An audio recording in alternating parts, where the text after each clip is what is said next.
Iran একটা নাম যার সাথে জড়িয়ে আছে হাজার বছরের ইতিহাস, অদম্য আত্মমর্যাদা আর আধুনিক ভূরাজনীতির প্রতিটি বাক। পাশ্চাত্য যাকে দেখে ভয় নিয়ে, মুসলিম বিশ্ব যার দিকে তাকায় আশা আর আশঙ্কার চোখে। আজ আমরা জানব ইরান আসলে কে, কি তার পরিচয়, কি তার বর্তমান। ইরান মধ্যপ্রাচ্যের হৃদয়ে অবস্থিত এক প্রাচীন সভ্যতার নাম। পূর্বে ছিল পারস্য, আর আজ এটি ইসলামী প্রজাতন্ত্র ইরান। রাজধানী তেহরান, জনসংখ্যা প্রায় ৯ কোটির কাছাকাছি। রাষ্ট্রভাষা ফার্সি, আর অধিকাংশ মানুষ শিয়া মুসলিম। চারপাশে শক্তিশালী প্রতিবেশী ইরাক, তুরস্ক, আফগানিস্তান, পাকিস্তান। তবে ইরান নিজের পরিচয়ে অনন্য।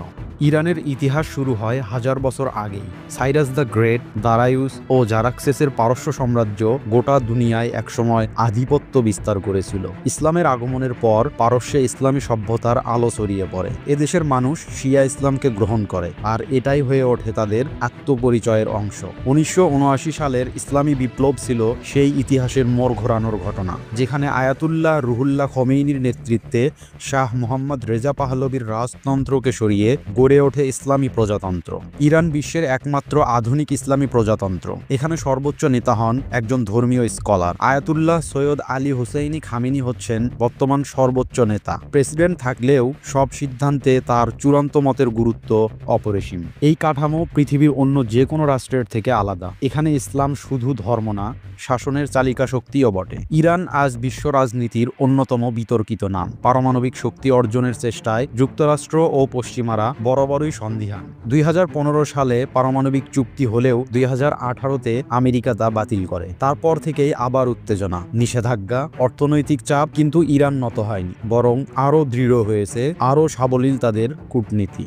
ইরান মানেই শুধু রাজনীতি না, এটি সাহিত্যের দেশ, কাব্যের দেশ। হাফিজ, রুমি, সাদির মতো কবিরা এখানকার ধুলোমাটিতে জন্ম নিয়েছিলেন। ইরানিয়ান চলচ্চিত্র বিশ্বজুড়ে প্রশংসিত। আব্বাস কিয়ারোস্তামির মতো পরিচালকদের দার্শনিকতা, ইরানিদের পোশাকের পরিপাটি সৌন্দর্য, সামাজিক নীতিমালা সব মিলে একটি ব্যতিক্রমী সভ্যতা তৈরি করেছে। নারীদের অধিকার নিয়ে বিতর্ক থাকলেও শিক্ষা ও সমাজে তাদের অংশগ্রহণ দিন দিন বাড়ছে।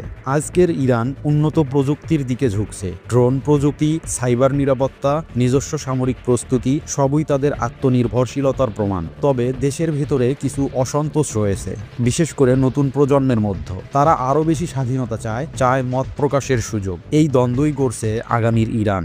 ইরান মুসলিম বিশ্বের এক চেতনার নাম। একটি রাষ্ট্র কিভাবে আত্মসম্মানে দাঁড়িয়ে থাকতে পারে তা ইরান দেখিয়েছে। চাপের মুখেও কিভাবে মাথা উঁচু করে থাকতে হয় তার বাস্তব উদাহরণ এই দেশ।